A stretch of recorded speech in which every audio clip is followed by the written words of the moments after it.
episode 3 of the Fins Up Podcast. I'm your host, Chad Martin, and with me tonight, as always, is JC Martin, Miles Moore. Hello. We're bringing you everything Ole Miss, and we're bringing it the only way we know how.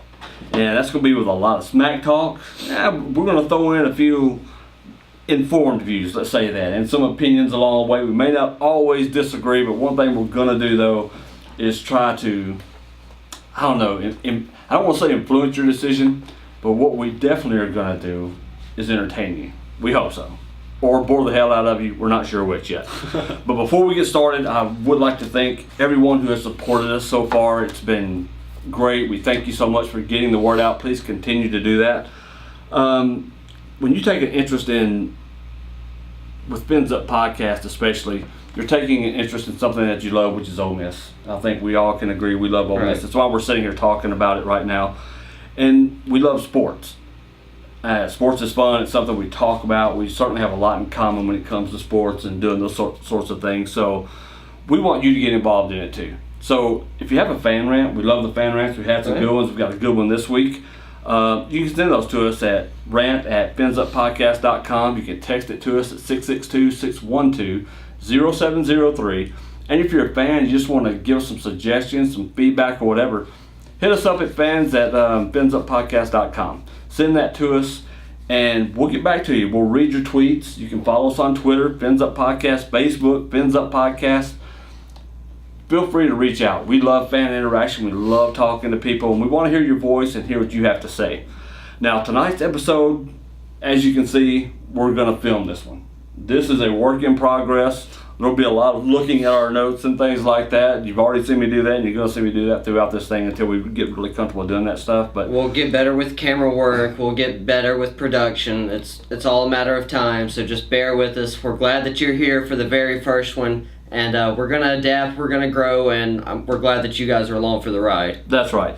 And if you want, we really want you to see our goofy-looking mugs anyway, so you'll know the kind of morons that is talking to you through the podcast. Now you're able to put a face with those voices. So we've also got a YouTube channel, by the way. Yeah. We've got 2 videos up. This one, of course, will be up on that YouTube channel. We've got a parody we're working on that's going to be interesting. We'll see how that goes. So it's going to be a little bit different. But let's jump right into this thing.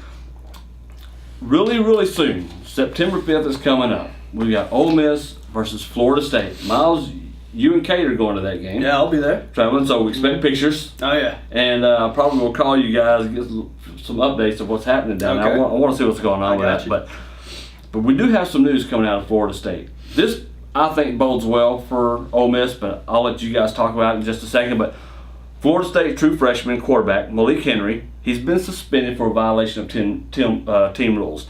Now, that's all that Jimbo Fisher is saying about it. He was asked several times, and all he would ever say was that it was a violation of team rules. We don't know the Belichick approach to it. Exactly. We don't know what that is or what it entails.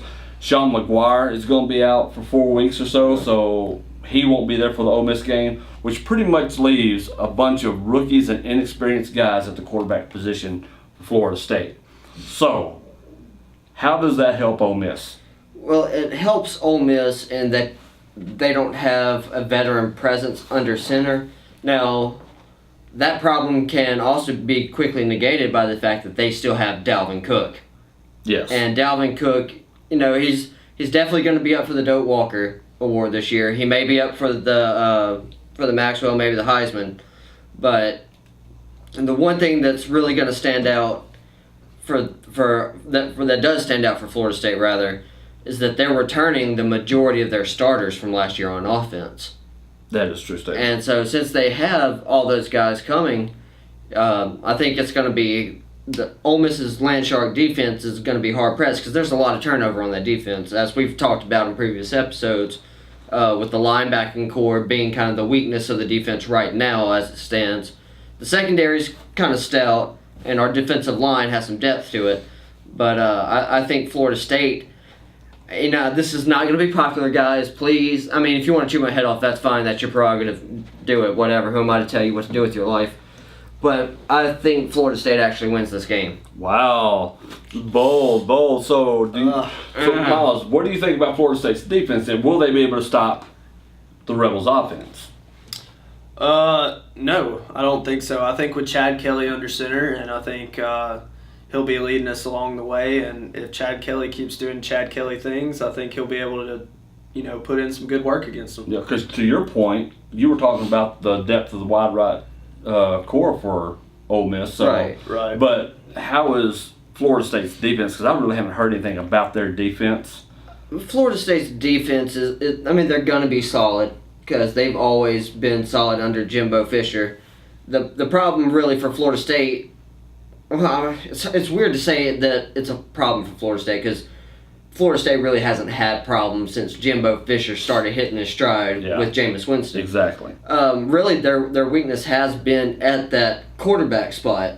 Everett Golson was a cool little placeholder for them to have, and Sean McGuire had flashes here and there that he can do it, but now with him out, that's going to hurt them. But like I said, they still have an experienced offensive line, they still have experienced receivers, and they still have Dalvin Cook. On offense, defensively, they're going to be there, they're going to be stout, they're going to show up, they're going to play smash mouth defense, but I think that they're not really going to see offenses that are as big physically as the one that they're going to face against Ole Miss. The only other offense that they'll probably see that's that physically imposing will probably be Clemson. Yeah. But I would wager that Ole Miss's offensive line is, man per man, if you combine them, total body weight, mass, probably they're one of the biggest in the nation outside of, let's say, Alabama and Arkansas. So JC thinks Florida State's going to win. We'll get into predictions next week as we get closer to game time as far as points and stuff. But just off the top, what do you think? I think Ole Miss will win. You think you guys are going down there with the intent and belief that Ole Miss is going to beat Florida? If anything, it worries me that we're so close to Seminole Country. We'll be in Orlando. Right. So it's pretty much a home game for them, I bet. But Ole Miss does travel well, though. I bet it will probably be about 60-40, 70-30 Florida State. But I think with Chad Kelly out there, wide receiver depth as big as it is, and then our defense should be back to form to what it was a few years ago. That even without the Condichis right in there. That land shark defense, because we finally got some depth at D-line again. So I think with that, the absence of their quarterback, and then not having really any quarterback depth outside of that either, I think Ole Miss will be able to pull it off in Orlando. Awesome. So that's a big deal. And, I think that Chad Kelly is, I don't want to say he's the best quarterback in the nation. I mean, everything inside of me wants me to say that, but I don't want to have that kind of hubris. Yeah. I think that honor right now goes to Deshaun Watson, and I think Baker Mayfield at Oklahoma is the number 2, but I think Chad Kelly is the 3rd best quarterback in the country. Top 3 QB, but Chad's problem is the turnovers. I mean, that was the problem last year. He threw for 8 billion touchdowns, but he still had a lot of interceptions to touchdown ratio, really. But I think if he turns the ball over against Florida State, like Miles said, this is a glorified home game, more or less, for Florida State. So if he turns the ball over to Florida State's offense is enough to make the Rebel defense pay for it, especially if you're giving the Florida State offense a short field to start with. And I think that's where Ole Miss will get in trouble in this game. And that's one thing I forgot to mention. Florida State secondary is always good. Always. Well, I don't really I'm still up in the air on the game. I know I want Ole Miss to win for sure. We all do. And you're going with your gut, believing. Mm-hmm. And Florida State is the number 4 ranked team in the country. Right. I just think they're going to capitalize on opportunity. All right. Well, I'll let you guys know my pick next week because that'll give me more time to do a little bit more research and really not even so much research as just making my mind up as to what I really believe is going to happen. But let's go on. Let's move on. And we've got a lot of things to cover. The women's soccer team. Marnie Merritt, and I think that's how you say her last name. If it's not, I apologize right now. But she's been named the SEC Defensive Player of the Week. And that's after the Ole Miss's women's soccer team has posted 2 shutouts to start their season. I mean, they are rolling right now. And now Marnie's a redshirt sophomore goalkeeper. The Rebels as a whole have only allowed 8 shots on goal, which is fantastic. And Marnie herself has posted 9 shutouts in 25 matches. She is still young, but as a sophomore, she is just cutting it loose. And you're figuring that she had 9 shutouts in 25 matches. That means 7 of those came as a freshman. And that, to me, is impressive at any level of play. That's impressive. Now, they are going to play Memphis on Friday. Then they're going to play Lipscomb on Sunday before going to Ann Arbor next Friday to play the Wolverines. So that's going to be interesting. Our best, those ladies, I think they're already performing well. I want to see them to do a lot better in the tournament this year. I think they will. If they keep having play from Marnie, because she's one of their team leaders, then I think they'll roll. Women's volleyball, they've just started. They're kicking off the season coming, I believe it's Friday. They kick off their season, the 26th. August 26th. So now they've got a whole full weekend going on. They're taking on UC Davis on Friday, and then they're playing 2 games Saturday against North Dakota and Nebraska Omaha on Saturday. So that's going to be fun. We've got the Ole Miss Pep Rally coming up. Now that is September 1st, I believe, and that's going to be at Vaught Hemingway Stadium at 6 p.m. So if you want to attend that, then by all means you should. I hear it's a spectacle. I've never been to that. Hopefully one of these I'll get to. Hugh Freeze will be in attendance that night. Ross Bjork will be in there, the athletic director. He'll be there that night. And they say it's going to be, kind of like a game day type environment. And I know probably many of you have been to the Grove on game day, but for any of you that haven't been to the Grove on game day, it is an experience unlike any other in the country. And they're also going to get experience the new stadium. All the new additions, it's not a new stadium, but it's a revamped stadium. Have y'all seen the new pictures? I have. I've seen the new pictures. And fun fact, a very good friend of mine helped work on the renovations for the new stadium. Nice. And what did he say about it? Really, he doesn't care. He's not a big football fanatic, but he just thought it was cool that, he helped do construction and electric lighting and things like that on not just a stadium, but one of 14 stadiums in the most respected conference in college football. Which just makes it that much more epic and stuff. So their capacity is 64,000 now, I think it is. 64 or 69, I think. I think it's 69 now, because it was somewhere around the early 60s to begin with. So they've really increased, and they should have done this a long time ago, honestly. But their following now has gotten so huge, and the fan base has really gotten rabid here these last few years. Right, and I think that's a big. You can attribute that to Hugh Freeze, because that's where the turnaround happened. Well, his leadership has really done wonders for the program, for the university itself, and it affects all areas in there. And if they can keep having these winning seasons, and of course, everyone in the Rebel fan base wants to see them win the national title. It's something that the school has been missing since the early 60s. But if they can keep doing 9-3, 10-2, or if they go 11-1 in the regular season before postseason play and things like that, then I think you're going to see more and more demand for Rebels fans to have a place to watch the game inside Vaught Hemingway. And it's going to lead to one of two things.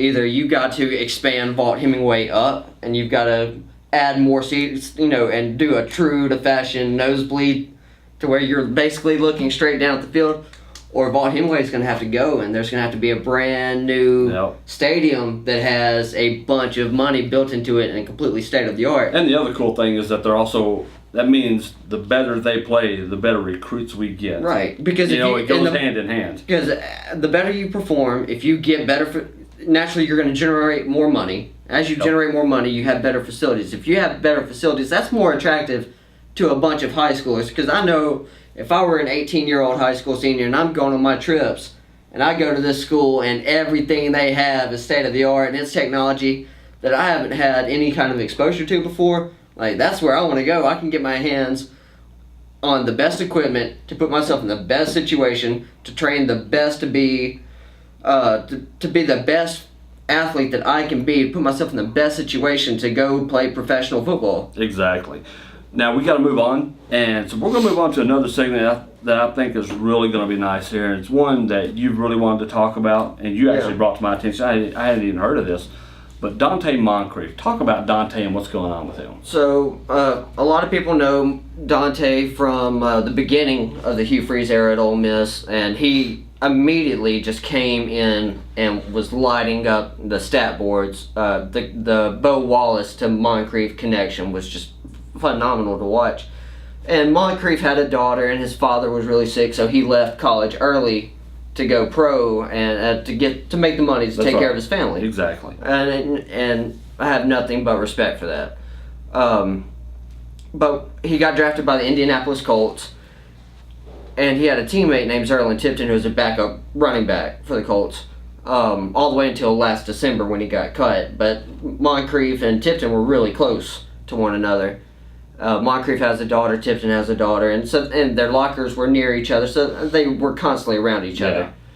But earlier this summer in June, Zerlin Tipton accidentally shot himself, and when he did, he was killed, leaving a little girl without her father. And Moncrief, just being the family man that he is, he thought about how he would feel, or how his daughter would feel had that happened to him. Yeah. And so he's decided to support Zerlin's daughter Zoe any way he can. I'm sure she's not going to be living with Donte or anything like that, but whether it's money, education, clothes, whatever she needs, Moncrief has already pledged to help her. Making sure she has a good life. Right. Because of this tragedy. Exactly, because it was just one of those weird freak accident things that took her father from her. And you're right, it does speak to the character of Donte and just a lot of these guys, and we talked about that a little bit of the character of a lot of the Ole Miss Rebels last week and the tragedy that befell Oxford. It's just, you see a lot of that, and those are the guys I think we'd really like to get behind, because I know you were a big Moncrief fan. Right. And if you're a Rebel, you're a Moncrief fan. It's just, that's just how it was. And Moncrief was, I'm sorry, I cut you off. No, but that's true, because I was just going to say that, and we see more reason why you should be a Donte Moncrief fan. I'm not an Indianapolis Colts fan, right, but I am a fan of his just because of who he is and how he plays. But Moncrief said, and this is going to kind of tie very loosely into our next segment here, that we'll do after we come back from the break, but Moncrief said, this comes from being from the South, wanting to help people and always give back. His dad always told him that it's better to give than to receive. So he looks at it as if she's his daughter, and he wants to make sure that she's well taken care of, and that's something that he felt like Zerlin would do for him, or for his daughter in that same situation. So, I think Moncrief he's always had a great group of people around him. I think he's from Raleigh, Mississippi, and at Ole Miss he had great people around him, and now as a Colt, you can see that he's already gravitating towards other good people as a grown man. Repping the SIP well. That's right. Very well. And really showing people how you should be when it comes to helping others and reaching out and all those. This was wonderful things, and we love stories like this, because there are a lot of people out there who don't do the right thing, or who wouldn't think about doing that, and they would go, oh well, that's just, I'm so sorry that happened, and then they're on to the next thing. And it just speaks well to his character and just the kind of human being he is, and who we wish that everybody would be like. Right, and so we've talked about Moncrief and his whole situation with his daughter and Tipton's daughter, and how he's going to raise his, of course, but he's going to support Tipton's daughter Zoe.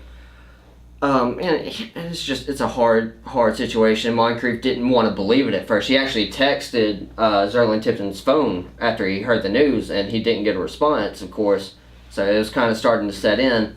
And then Tipton's girlfriend called Moncrief and let him know that, hey, it's true that Zerlin was gone. And that's sad and that's depressing. But we're going to move on to something a lot happier for all of you Donte Moncrief fans, especially you fantasy football players. So it's come to my attention through looking at a few various websites, NFL.com, Roto World, just to name a couple of them. But everyone's saying that this is the year for Donte Moncrief. If you're in a PPR league or just a standard league and you need a solid wide receiver 2 spot, Donte Moncrief is your man. He was actually on pace at one point last year to outperform T.Y. Hilton. That's until that Colts team started getting hurt. Their offensive line got exposed. Quarterbacks got destroyed. And then they had to play Denver and Carolina, which did them no favors. That's right. And then, of course, Andrew Luck, once he got hurt, it was kind of over for that offense. But everyone's saying this is the year for Moncrief. He could possibly see as many as 120 targets, according to Matt Harmon from NFL.com. So things are looking up for Donte Moncrief and a bounce back from the tragic news that he got this summer. Well, I can't wait to see what he does. I was just going to say I might have to whip out the old Feed Moncrief song again. All right. I think it's worth it for that. I mean, there Get you your go. bowl and spoon, because it's time to eat, Donte. Exactly. All right, we got to take a quick break, get some love to our sponsors, and we'll be right back. Are you struggling to lose weight and keep it off? Are you tired of all the fad diets that get you nowhere except miserable? Cockrell Family Medical Center in Senatobia has just opened their new weight loss clinic. If you are serious about getting healthy and losing weight, then call 662-301-1128 to schedule your appointment. Cockrell Family Medical Center. Your health matters.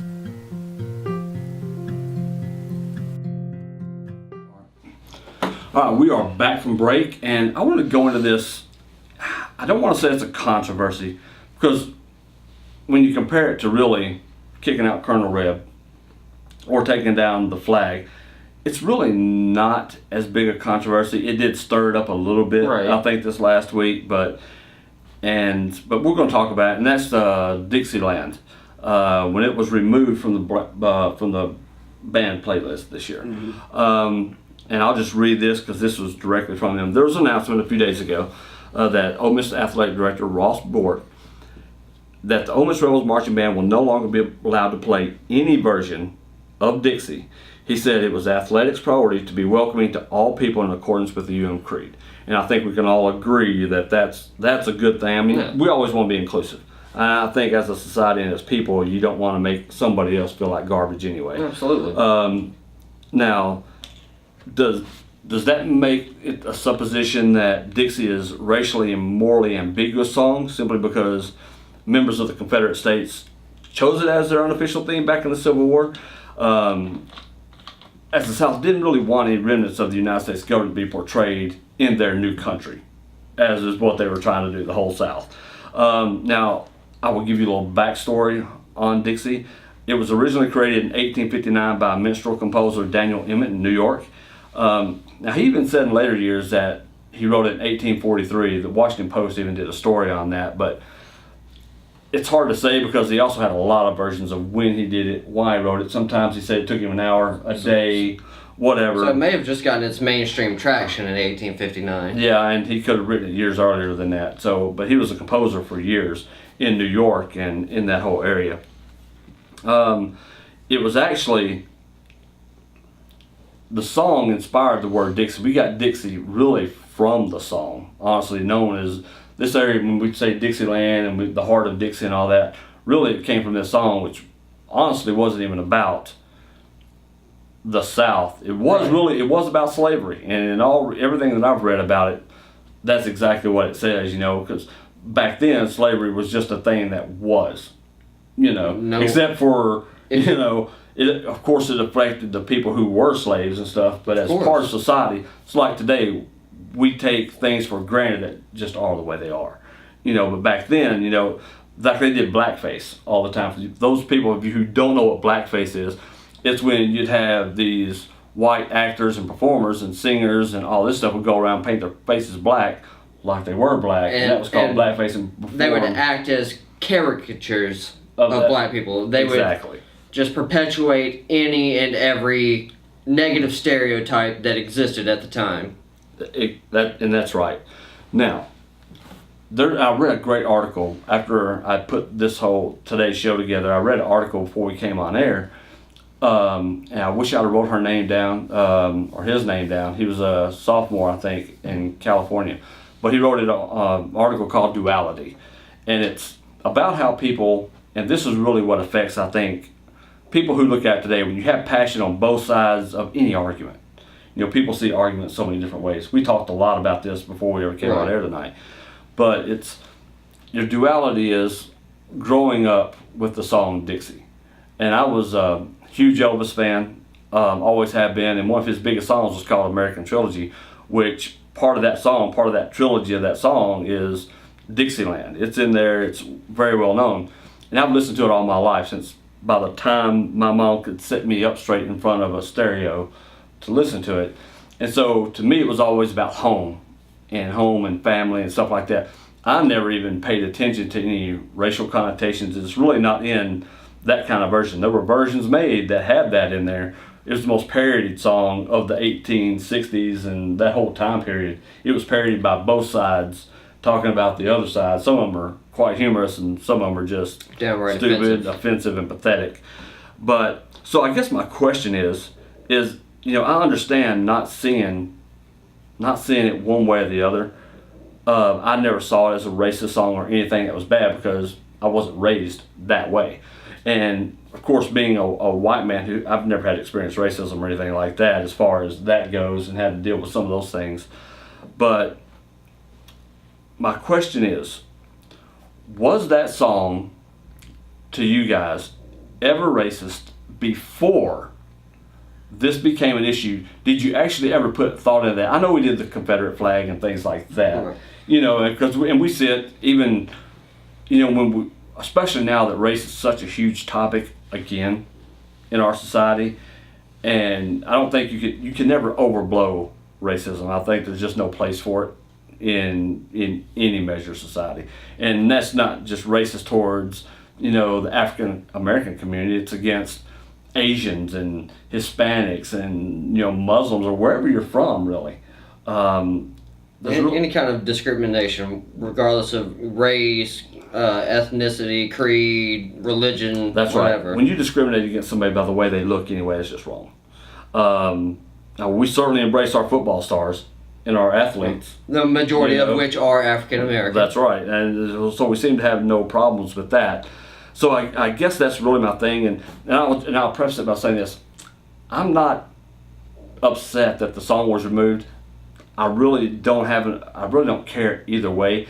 If it makes it that much easier for certain people to come there, great. If it makes it your experience at the university, fine. That's perfect then. If that helps you out, then great. I don't have a problem with them removing that song, even though I personally never saw it as offensive, but I can see how people can see it as offensive.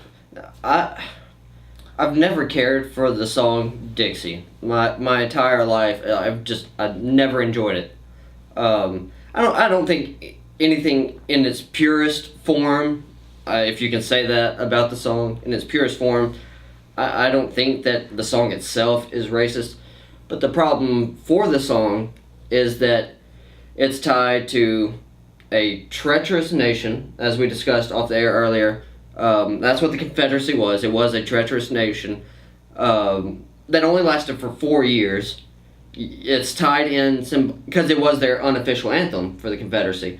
So then it's tied in with the Confederate flag. Yep. And it will forever and ever be marred by all those transgressions that happened during that time period. And I'm a student at the University of Mississippi. I'm a senior. This is actually my final semester. But when I first got to school there, I think it was might have been the spring after my first semester. We had the incident where in the night, some guys came up and they put a noose around the neck of the statue of James Meredith on campus, who, as you know, was the first African American student in the university, which also incited a riot on campus. Exactly. And John F. Kennedy had to call the military to come in and kind of handle things, and it still got out of hand. Your godfather was actually there when that happened. I just think it's one of those things where, like you said, if it makes it more comfortable for people to come, it needs to go. Because like I said, it is tied to all those bad things. Yeah. They got rid of Colonel Reb. I understand why that would make people uncomfortable. So it needed to go. They said you can't wave the Confederate flag down there anymore. It makes sense. It's got to go. Dixie is tied to both of those things. It's got to go. And since they are getting rid of it, I think it is going to be more welcoming for people, because we are a university that is, I don't want to say marred in conflict, but it has definitely had its moments in history that have been tied to they've been tied to discrimination. That's right. Of various kinds. What's your take, Miles? I can really see both sides of it. From the side of, not wanting the song to go, when you're, a little 5-year-old kid. That's all you ever known for that. Sitting in the vault, listening to it, you don't get those connotations of racism with it. You just, you love the song, you love to hear it played, and you just love it. But then the flip side, I can see, why Ross Bjork and Hugh Freeze would want it removed, because everybody wants to toss this under the umbrella of this PC culture, which is rampant. I think the pendulum has swung way too far the other direction.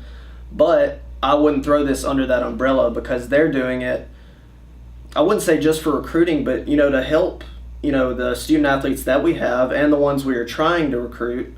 It is offensive to them, because I get it. It wasn't only in the South; it was everywhere. A lot of the rich people everywhere owned slaves, and it really reflects that time. A lot of the history of Ole Miss. They don't even hang the state flag in there. They've already removed the sticks, so people can't wave the Confederate flag, which that was really more in the 90s. Colonel Reb, and now this, and they're trying to make it a more warming, comfortable environment to bring guys in, because there are some people. I mean, I don't think the majority, because you see the recruiting classes we've been pulling in, but there are guys out there that see that and they say, "Man, this Ole Miss thing," and that's why they won't come. I don't know, and if we can. Help out those few people, we can get them in here. But on the flip side, I see the other side of it too. Hey man, I'm not a racist. I've never been a racist. I just enjoy the song. I can see both sides of it.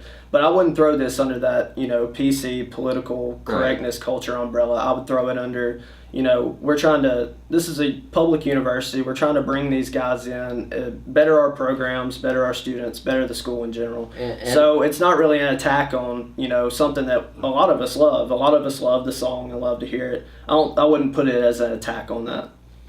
And I think, touch based on kind of piggybacking off something that Miles said, it'll also go a long way to help heal, not only how the athletes feel, because athletes are a very special portion of the student body. Yeah. Because they're, like you said, we love to exploit these athletes. We love to worship them for all their on-field accomplishments or on-court accomplishments or what have you. But, once they're off of it, there's a safe distance that people put between themselves and athletes. Like, you're good to us in the spotlight, but when you're not in the spotlight, well, whatever, you're just another guy. Well, exactly. But I think this would go a long way to heal the entire student body as a whole, because like I go to places on campus and it's not like blatant outright segregation.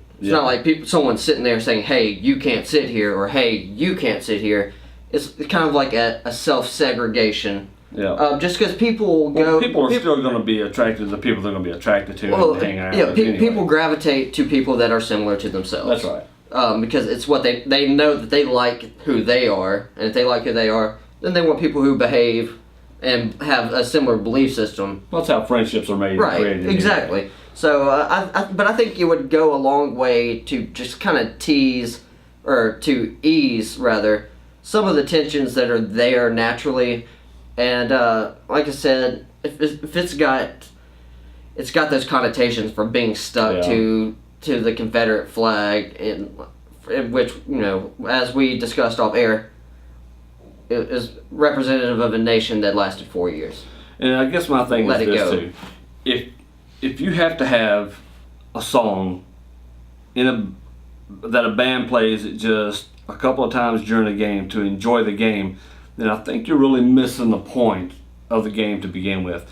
And if you're telling me that you can't go to the university now, and I've seen a couple of these comments that say, well, I can't believe they're doing that, I'm not going. You probably didn't even realize they were playing the song. And that's really the problem. People are telling you that they're going to take something away, so what do? You lash out. It happens all the time. It's the same when they tell you anytime people hate change. They do. For any reason. They even hate change even if it's great change. And they know that, this change is for the best. People still hate change. And a lot of times we throw fits, and people will throw fits simply because they're making a change, whether it's for the best or not. And people hate changes at universities, because when you hear pundits talk about college sports, college athletics, the one thing that they always talk about, especially with college football, is pageantry and tradition.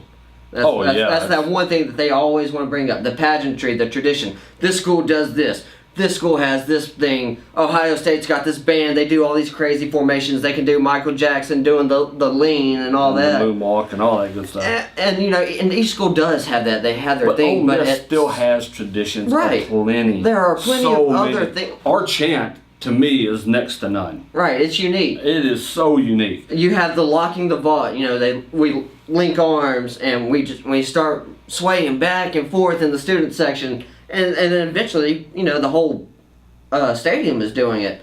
So there are still traditions that can be held on to, but something... Just hang on to the right ones. Yeah, right. Everything has its time, and the time for Dixie has passed. And life is about change, and it will always be about change. You always have to evolve. As human beings, we do that. This is just another step in that.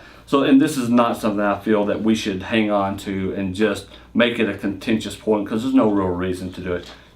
You've got a great university in Oxford. You've got a university with an athletic director who cares, a coach that cares, a whole staff and organization that cares about the students and bringing in students and being more inclusive, and that should continue. Now, I want to switch gears real quick because I want to talk about a really nasty word. I almost hate to say this out loud. It's one that is probably offensive to a lot of people, and one, your children, you may want to cover their ears because it's going to be rough. But it's one, when you hear this word, every time you hear this word, the flags start going up, you feel like the sky's falling, everything bad is coming to this word. Man, and that's really about this one. You've made me apprehensive. It's the B word, man. When you throw the B word out there, it's tough. I don't care what anybody says. We can't say that on air. But I'm going to have to go into the segment. I gotta say it. Boosters. Oh. And I'm telling you, right now. He said it. Whenever you hear boosters, what's the first thing you think about? It's bad things. Something bad is gunned down. And whenever you hear the word booster, somewhere. That's right. Someone's been paid off. That's what we hear. When we hear that word, that's the first thing that comes to our mind. Now, the problem is that most people don't know what a booster is. Now, let's just be honest. When you hear the word booster, you're thinking, bad guy. I don't know what it is, but it must be bad because somebody said that word out there. Because that's really the only time you ever hear about a booster. What a booster is, basically, for those of you who don't know, a booster is someone who's helping out the university, who's either doing charity work, it might even be as simple as attending a game, or they're giving funds to the university, because these universities are funded more than one way. I mean, they have to have a lot of these boosters help keep these universities going strong and keeping all this new stuff going in there. The difference is that the way the NCAA defines a booster and the way we define a booster are two different things. The NCAA itself, it defines it really as this. A booster, according to the NCAA, is a representative of the institution's athletic interest. So, as that happens, and as you become a booster, and you really do that by how much you give and how much you help out your university. So the more you do that, they decide, you know what? You're a booster now. Now, there's a little more to it than that, but basically, it's how much you do for that university which makes you a booster or not. Now, to do that, there are things you can do and things you can't do. And just real quick, I'll just run over a few of these things that you can do. A booster is, they provide a donation in order to obtain season tickets. They've participated or they have been a member of an organization promoting a university's athletic programs. They made financial contributions. They've arranged for or provided employment for enrolled student athletes. They've assisted in providing benefits to enrolled student athletes or their families, or they've been involved otherwise in promoting university athletics. Now, this is what a booster cannot do. This is what gets you in trouble. Because there are things you can't do and you can't do, and this is when you start hearing the bad word thrown around, is you cannot, as a booster, contact a prospect in person, on campus or off campus. You can't contact a prospect by telephone, email, internet, letter, anything really that puts you in an official capacity as a recruiter, you cannot do as a booster. And that's really what they're saying. You cannot provide gifts or free or reduced cost services.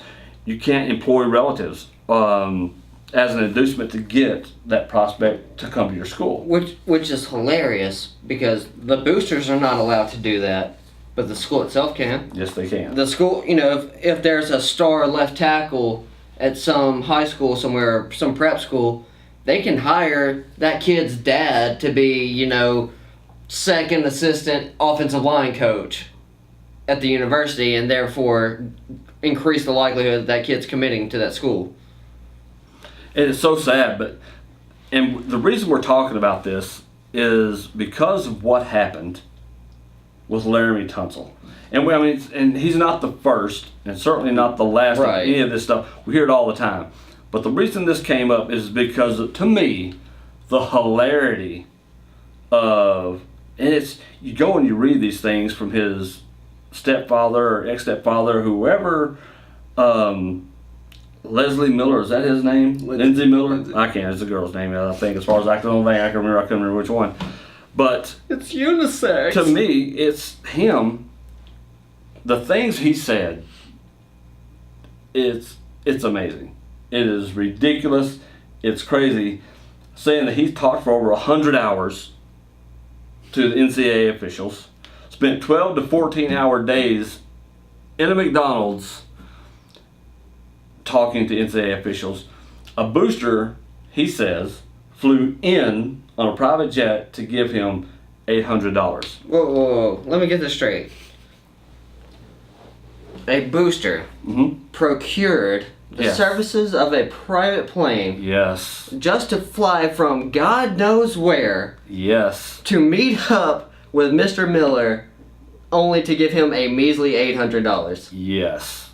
Absolutely. It's not a very, because that's what people do. Right. business savvy That booster. makes so wouldn't think much so. economic sense. I mean, because first of all, how'd you find that guy, that booster? I mean, I'm sure there's a booster list, Right. So I'd probably find him that way. But Or you can just search the internet and you can find people who just obviously love any university that much. So did you just call up and say, Booster one? No, he won't give me $800. And why $800? Hey man, I'm Larry Tunsil's stepdad, so how about you fly down here and give me $800 so that we can pay the rent this month? Or I'm going to pull Laramie out Right. because I've got that kind of pull, even though I really don't. Old cheap. And then the guy says, you know what? You make a great point. I'm gonna fly halfway across the country just to meet you to give you $800. Fully traceable. Everyone knows what's going on. Everybody knows what's up. Because I'm obviously not smarter than that. That's right. It's going to cost me $10,000 to give you $800. Right. Instead of just mailing you an envelope. Do you know how much it costs to fuel up a jet plane? Because, and here's the other thing, he says, and I believe this is correct from what I read, that they tried to put the money into his account to put $500 on a prepaid card. There's no evidence of that anywhere. There's no evidence there was ever any cash in his account to transfer to a prepaid card of any kind like that. So this just tells you what you're getting from that. And that's not to say, and to go back to the whole booster thing, boosters help your university. It's not necessarily a bad thing. We talked about this on the last podcast about the detriment and the penalty that some of these guys should get for, the whole program has to pay for this craziness right here. All of a sudden now you got all these things on probation, you're getting all this stuff done because you have, and this one hasn't even been proven, this is a sad thing, but you have somebody saying, well, this booster gave him, he let him have a meal that's reduced because he couldn't eat. These guys are out there bleeding for you on the football field to make millions, multi-millions of dollars for your team, for your university, and you cannot even reduce their lunch meal. They can't get any benefits whatsoever, Well, now- but they're making you a fortune. Now, thanks to Shabazz Napier, from UConn. They're on their men's basketball team several years ago because he made a public statement during the NCAA tournament about the lack of funds that they get to get food, and how he said that he'd gone to bed hungry several nights, and so now they can get extra snacks. That's so nice of them to give them extra snacks like that. Here, I think that's awesome. Here's an extra Welch's grapefruit This packet. is how much we care. We're going to give you some extra crap for you to put in your body just so you're not hungry because you busted us out on national television. They've got to do more. The NCAA needs to do more for these athletes, and it's a damn tragedy that they don't. I mean, you have kids who the reason they're at these universities all over the country is because of their athletic prowess. But, especially in a game that is so physically demanding like football or like hockey, we're talking maybe of sophomore, let's say. For instance, a 19-year-old sophomore playing football in the fall. All it takes is one good crack, one really bad concussion. He's done. And he's done. He's done playing football for the rest of his life. And on the flip side of that is that's why you see these guys leaving college early. You see it in football, you see it in basketball, the two biggest sports, for a while. These guys leave in their sophomore and junior years now because there's money to be made. They're not getting anything. They're starving through college. It's a chore, and if they've got a skill set where they can move on, and then what happens? If they don't make it in the NFL and they blow out, then they don't have an education. Right. And they have no money to fall back on. And again, I blame that on the university level. I don't blame them for trying to make that money while they can, because if you're out there suffering and it's that difficult, and a lot of times it is. That's not saying they all are, but there's a great majority that do. If you're going to leave school early, you have to be honest and reasonable about what your options are as far as where you could actually be drafted. Exactly. Or if you're going to be drafted at all. Because you have people surrounding you, let's say for football, because football, the NFL has the mandatory 3-year rule. You have to be 3 years removed from high school to go into the NFL. So it comes the end of your junior year, people are telling you, if you're with the right people, but it also comes from within the athletic department itself. They're telling you what the likelihood is that you're going to get drafted. Then they're going to tell you what round it's likely that you get drafted in. If you're coming out after your junior year and they're saying, hey, you're a first-round draft pick, like a Laramie Tunsil, like a Robert Kimdichie, like a Laquan Treadwell, go, do it. You get paid. But not everybody's like that. But if they're telling you, hey man, you may be a 4th-round draft pick, maybe. If you're not 1st or 2nd round draft pick, there's no sense coming out early. No, because it's a crapshoot at that point. Because you can at least give yourself another year to get bigger, to get faster, to get stronger, to learn and understand more complex offenses, go out there, execute them for an additional fall, and then propel yourself forward. That's right. All right, we got to take another break real quick. When we come back, we're going to we've got a couple of really cool things we're going to do. We've got our fan rant coming up. You don't want to miss this one. I think this was a great one. All right, guys, see you after the break. Are you struggling to lose weight and keep it off? Are you tired of all the fad diets that get you nowhere except miserable? Cockrell Family Medical Center in Senatobia has just opened their new weight loss clinic. If you're serious about getting healthy and losing weight, then call 662-301-1128 to schedule your appointment. Cockrell Family Medical Center. Your health matters.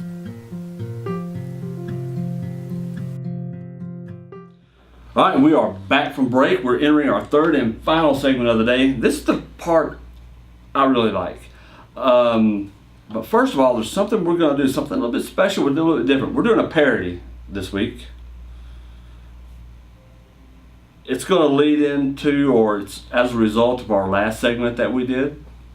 I think it's going to be interesting. Definitely going to be different. First time we've tried something like this. It may be great. It may suck.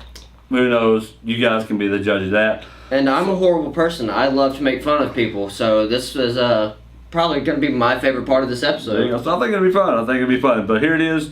You guys take a look. Whack Johnny's was not filmed before a live studio audience, or any audience for that matter, because this guy absolutely sucks. Man, I love cappuccinos. Man, hell, they're probably my favorite drink on the planet. In the mornings, every morning before I give my testimony to the Association of the College Sports, well, I call them Max because I hate saying all them words. Vanilla and caramel. Man, this show is good. You know, I've been having one every morning for 4 weeks straight. 12 to 14 hours a day I talk to these Axe people.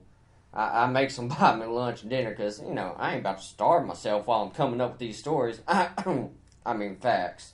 To tell them. Well, except they don't call me by my name, you know. It's like I ain't got one. They trying to be all official and they call me family member number 2. Family member number 2. Well, then they're going to abbreviate it as if they write it down, FM2. Well, my ass is family member number 1. FM1. You better believe that. Just ask old Superstar. Bet he regretting beating my ass now. He didn't even really beat me up. I mean, everyone who saw it knows I fell when I tripped over that football and hit my head. I mean, I just wanted to play catch with the punk. But that's alright, though. Well, that's one of them boosters. Probably wants to give me some of that money to not talk, you know. Well, thinks I'm spilling my guts. Well, I am. Why is he staring at me?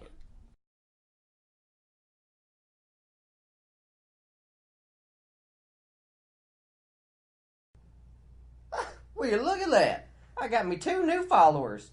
I'm going to be more famous than Superstar. They probably even draft me now. I mean, I am awesome at football. People just don't know. I used to play wide receiver. I scored 4 touchdowns in 1 quarter when I intercepted all them passes from that old crooked-ass armed hatchback from Bama.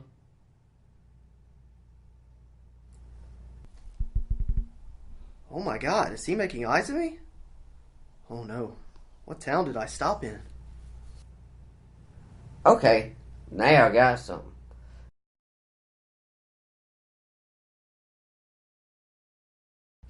Time to make me a little payday. Gonna send him a little secret Morse code.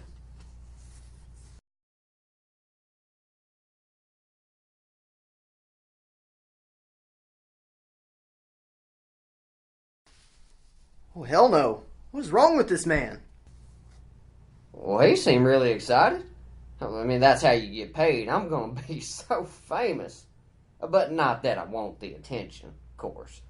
Oh, well, here come them Axe folk.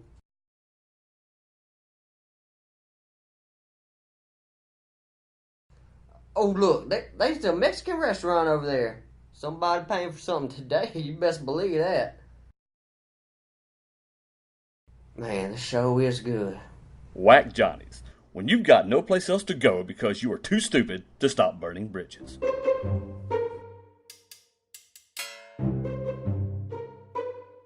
All right, there you go. What do you think about that? Well, I mean, it's a little ridiculous, I know, but all I'm saying is I would eat there. I mean, come on. You have to eat at a place called Whack Johnny's. I'm kind of hungry. Right? Whack Johnny's, that's the way to go. Yeah. I don't know. Now I want a cappuccino really bad. Yes, But anyway. Okay, so let's do our fan rant. I want to do our fan rant again. We have one this week. We have one fan rant, which is a longer one. Right. This is from a State fan. Now, I was wondering when our first one was going to come in from a State fan, so this is kind of exciting. I want you guys to listen to this. I've already heard it. Just for my own, so I can gather my thoughts while listening to this. What is this fan's name? His name is David. David. All right, David. Let's see what you've got. Oh, here we go. Just you guys, get ready, take a listen, and then we'll lay the smack down on it right after we get back from this. So here you go. Take a listen to it. This is Dave. Yeah, I'd like to call him about this Ole Miss. Look, Chad Kelly's blowing so much smoke out there right now, talking about they're going to go undefeated and he expects nothing He's in less. this little country. But you better expect a lot less, because there ain't no way in hell you're going undefeated. Florida State's going to wipe the hell out of them this game opener they got coming up. Then again, there's no way in hell they're beating Alabama 3 years in a row. They ain't going to happen. Alabama nearly came back on them last year with a backup quarterback. If it wasn't for their defensive lineman, who's not there anymore, they would have done nothing. And Chad Kelly does not have the receivers that he had. I don't see this happening. Arkansas is going to beat them this year. I honestly don't even think Ole Miss will be lucky to go, get 7 wins this year. And Hell State, the State's going to beat them this year. There ain't no way. State is not going to lose another year to State fans. Ole Miss bull land shark is a stupid mascot anyway. All right, well, I'll tell you what. There you go. That's it. That's our rant. Thanks, Dave. Hey, we appreciate you calling in, buddy. We really appreciate that. So what do you think? Let's hear it. This is your opportunity. You're a wrestling fan. Let's lay some smack down. It's time to cut a promo. So this is our first Bulldog thing, so I'm kind of excited about it. David,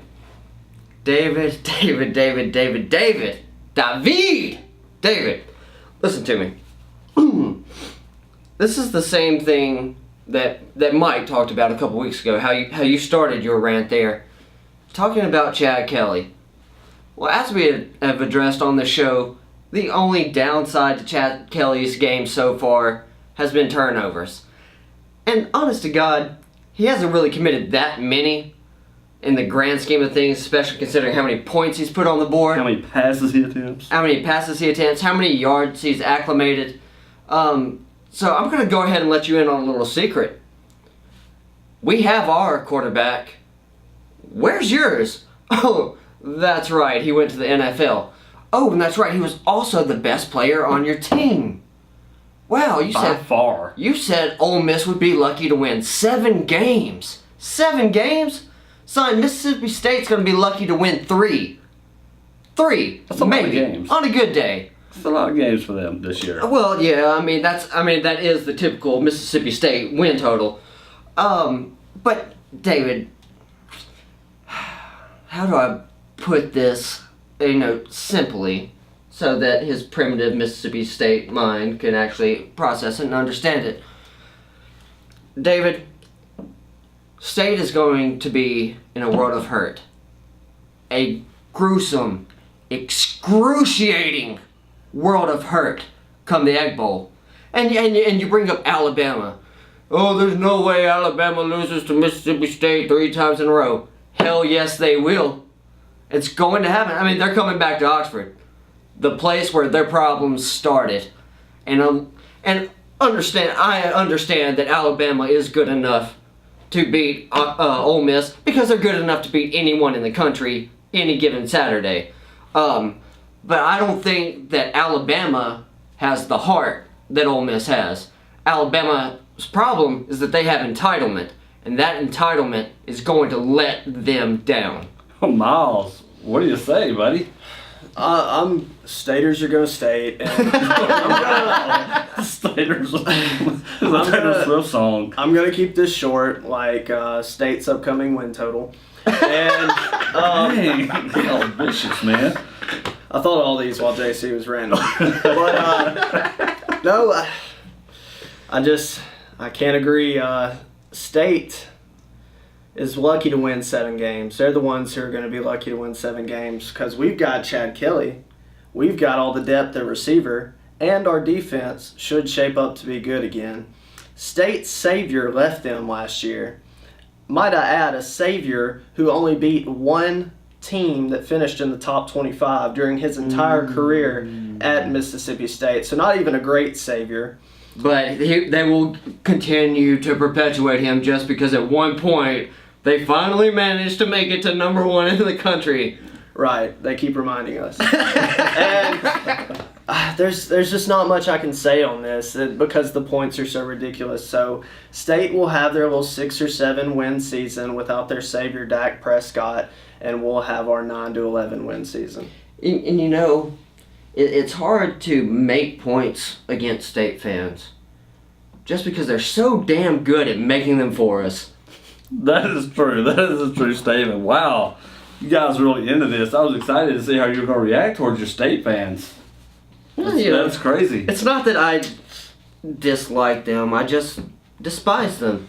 The thing that State fans hate most is that we hate LSU more than we do State. Because LSU's actually relevant. Right. Dang. You're not our biggest rival, but it'll be okay. It's true. It has. I mean, it's been factual for a long time. I mean, the better part of this century. We've just moved up to the upper echelon when you start beating guys like LSU and Bama. Yeah, you know, you forget about the states. you have of the your world. upper echelon in the SEC. This is a good point. You know, you've got Alabama, you've got LSU, you've got Ole Miss. We're arguably, you know, the last few years, top 3 team. And the way this thing is going, Hugh Freeze is going to be here a while. And if Hugh Freeze is going to be here a while, we're going to be in that top 3 a while. But then you start making your way, and, you know, there's the teams that could go either way. There, you know, there's Florida, there's Auburn, there's Georgia. But then, you know, you got Missouri, South Carolina, throw in Texas A&M. And then you got, like, Kentucky. And then you got State. Ooh. Y'all are cruel. I love it. There's really nothing I can add to this. So You are bottom feeders. If this was like a ecological, like, class system, you would be at the bottom. Everyone feasts upon you. Well, I think there's a good reason that they have the cowbell, because all they're able to do is go out to pasture, wallow around in the cow crap, and that's the extent of their football team. It's the extent of their program. It's the extent of how they carry themselves, and really, it all sums up. When you got a cow patty that's shaped just like this, that is their season. A bunch of zeros that stink. They're not going to make a difference in the grand scheme of things, and to me, they're going to be lucky if they win more games than that. And then they get so depressed by all those zeros in the win column that they then have to go and drink and drink and drink until their women are marginally attractive. I think they're confusing them with the cows out in the pasture. Right, you know what? Those aren't women. I don't know what those. But the thing that Mississippi State and cows really do have in common is after they sit there and they get grilled during a game, you should just stick a fork in them because they're done. Oh, every single time. Egg Bowl is going to be a lot of fun this year. It's going to be like a video game this year. I'm excited to see it. All right, guys. Well, I'm afraid that's all the time we have. As much as we like ripping on State, we've got a whole season to do that. And it sounds like I will. it's probably going to happen.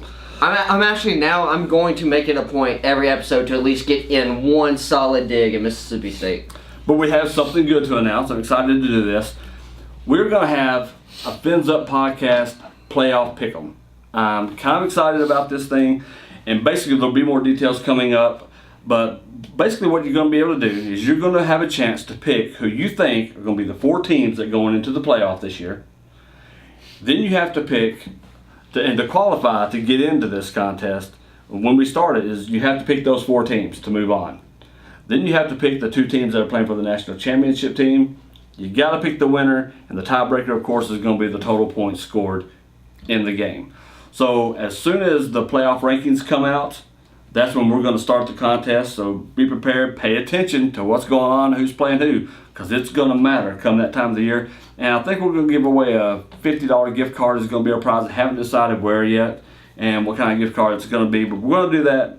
Stay tuned for that, because I think it's going to be a lot of fun. We want you to be involved and interactive.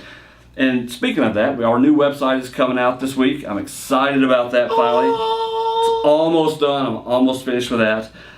You can link directly to the podcast from there. You'll be able to watch the videos from there. We've got a live Twitter feed going through that thing. You've also got direct access to both our Facebook pages and Twitter accounts. That's right. The schedules, the events that are coming up will all be on there. Now, if you want to be a part of the show, we welcome that. We're really looking to have some guests coming on or calling in. You can write us, you can tweet us, you can comment on our Facebook page. Send us an email. It's at fans@finsuppodcast.com. Please do that. You have a mini connective device in your pocket always, or in your purse always. Use it. If you want to be in this, you have every possibility to do so. Just turn this baby on. Facebook, Twitter, the email. Let us know. Give us your opinions.